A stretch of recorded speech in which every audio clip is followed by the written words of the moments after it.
प्रबोधानंद जी महाराज कह रहे हैं, यदि आपको रसिकों का संग मिल गया है, वृंदावन वास मिल गया है, तो दोष दर्शन मत करना। क्यों? यहां अगर हमें दोष दिखाई दे रहा तभी तो हम दोष दर्शन करते हैं। तो कह रहे हैं, वृंदावनस्थेष्वप्येत्र दोषा नारोपयन्ति स्थिर जंगमेषु आनंदमूर्ति स्वपराधीनस् ते श्री राधिका माधवयो कथम स्युः।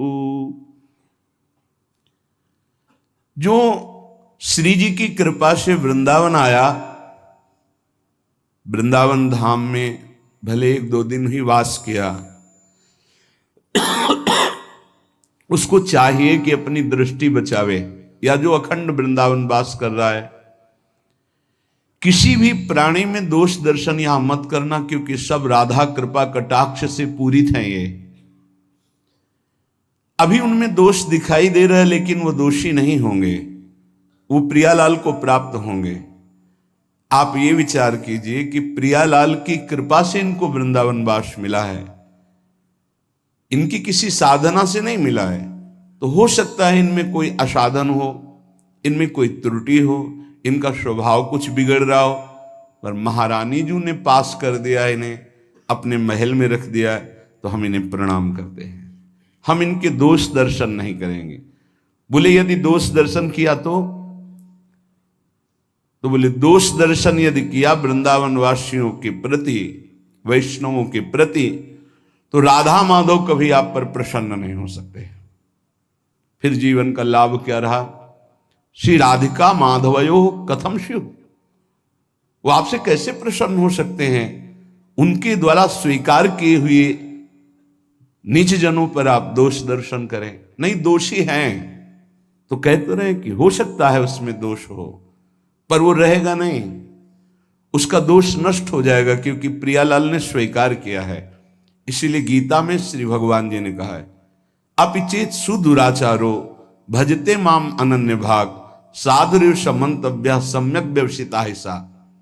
वो सांगोपांग दुराचार पापाचार करता रहा है, उसके मन में एक बात आ गई कि मैं बहुत पापी हूं, सत्संग सुनकर या जैसे भी, मेरा उद्धार तो सिर्फ भगवान की करुणा से हो सकता है, और उसने अंदर से भगवान का आश्रय ले लिया।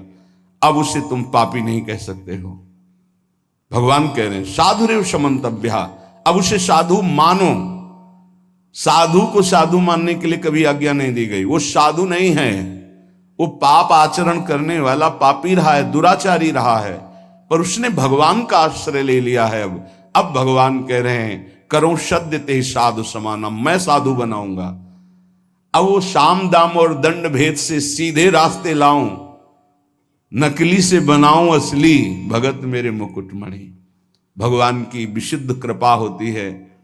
ये अनंत जन्मों के ऐसे दुर्वासनाएं परत की परत छुपी हुई कि साधन भजन करते हुए भी वो निकलती रहती हैं। अगर जरा संग हो जाए अंदर की वासना का, तो हमको कहीं ना कहीं आसक्त कर देती है। बड़े कृपालु हैं, वो हमारी चूक को ना देख करके वो करुणा करते हैं और हमें आगे बढ़ाते हैं। श्रीपाद कह रहे हैं, यदि आप ऐसा करेंगे तो राधा माधव आप पर कभी प्रसन्न नहीं होंगे। दोष दर्शन की आगे के श्लोक में निंदा की बात कर रहे हैं। ये वृंद